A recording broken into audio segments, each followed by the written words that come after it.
500 साल पहले एक आदमी जिसका नाम था पेरिडेस, उन्होंने एक मैप बनाया था जो बहुत ही यूनिक और मिस्टीरियस था। तो क्या थे इस मैप की मिस्ट्री, चलिए जानते हैं। 1929 में तुर्की इस्तांबुल में एक बहुत ही मशहूर पैलेस जिसका नाम टॉपकापी पैलेस है। इस पैलेस को वहां की सरकार ने म्यूजियम में बदलने की सोची क्योंकि वो पैलेस बहुत ही पुरानी और खूबसूरत है। जब पैलेस को म्यूजियम में बदला जा रहा था तो वहां से कुछ सामान और दस्तावेज मिले जो उस समय जर्मन के एक थियोलॉजिस्ट गुस्ताफ एडोल्फ डिसमैन देख रहे थे। जब एडोल्फ इस दस्तावेज को ध्यान से देख रहे थे तो वहां उनको एक बहुत ही मिस्टीरियस मैप मिली जो मैप थी पेरिडेस की। यह मैप गजल जो एक जानवर होता है उसके खाल पे बनी थी।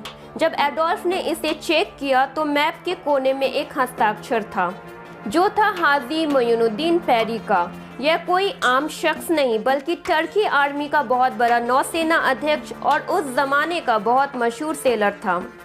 पेरिडेस के इस मैप में एक नहीं बल्कि बहुत सारी मिस्ट्रीज थी।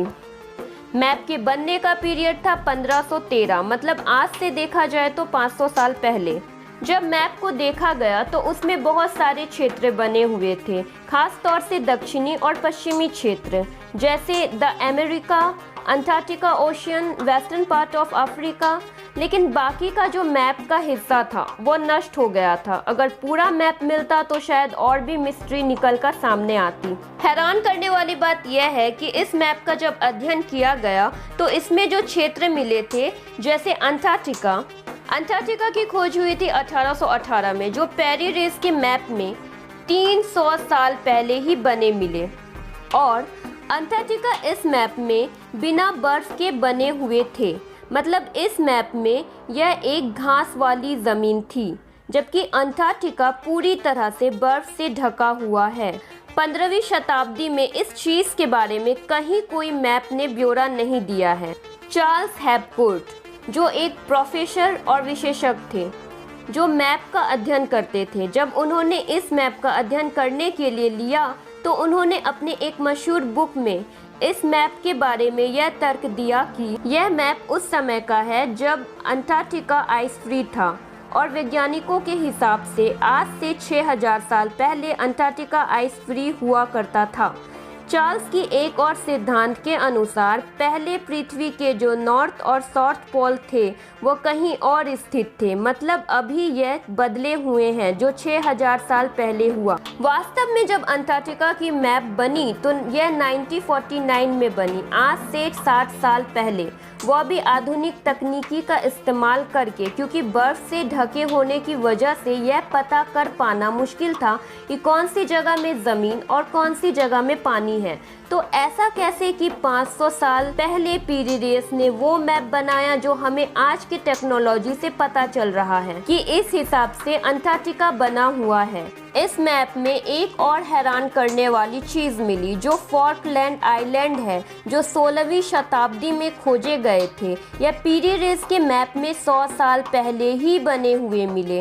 इसके अलावा ग्रीनलैंड के 3 आइलैंड जो हाल ही में 19वीं शताब्दी में लगभग 60 साल पहले खोजे गए हैं, यह भी पेरिडेस की मैप में ठीक वही थी जहां पे लैटिट्यूड फॉकलैंड आइसलैंड बना हुआ है। जब यूएस फोर्स जनरल को चार्ल्स ने यह मैप ये कहकर सबमिट किया कि क्या पेरिडेस के इस मैप में आपके हिसाब से कुछ करेक्शन की जा सकती है, तो यूएस फोर्स भी ये मैप देखने के बाद दंग रह गए। यूएस फोर्स ने तो इससे भी हैरान करने वाली बात चार्ल्स को बताया कि उनके जो मैप बने हुए थे वह भी एरियल सर्वे की मदद से, उल्टा उसमें कई सारे करेक्शन करने पड़े, वह भी पेरिडेस के मैप के हिसाब से, क्योंकि पेरिडेस की मैप ज़्यादा सटीक था।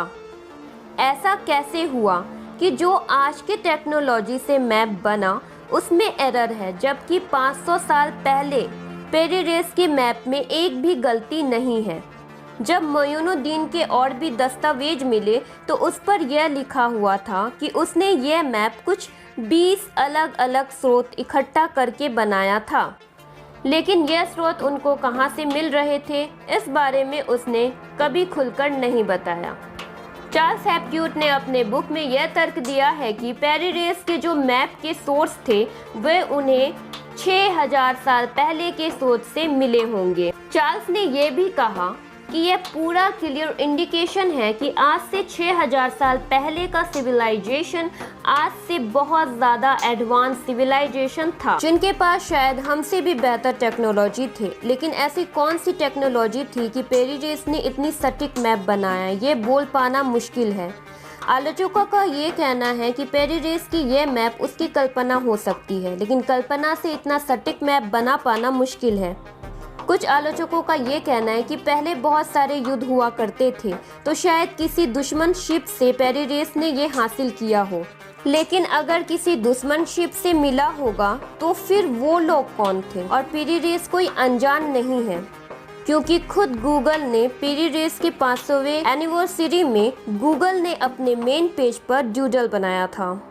तो आप लोगों को क्या लगता है कि क्या सच में पहले की टेक्नोलॉजी आज से एडवांस थी? तो आप हमें कमेंट द्वारा बताएं। अगर आपको ये जानकारी अच्छी लगी तो लाइक करें, शेयर करें और हमारे चैनल को सब्सक्राइब करना ना भूलें। तो मिलते हैं अगले वीडियो के साथ।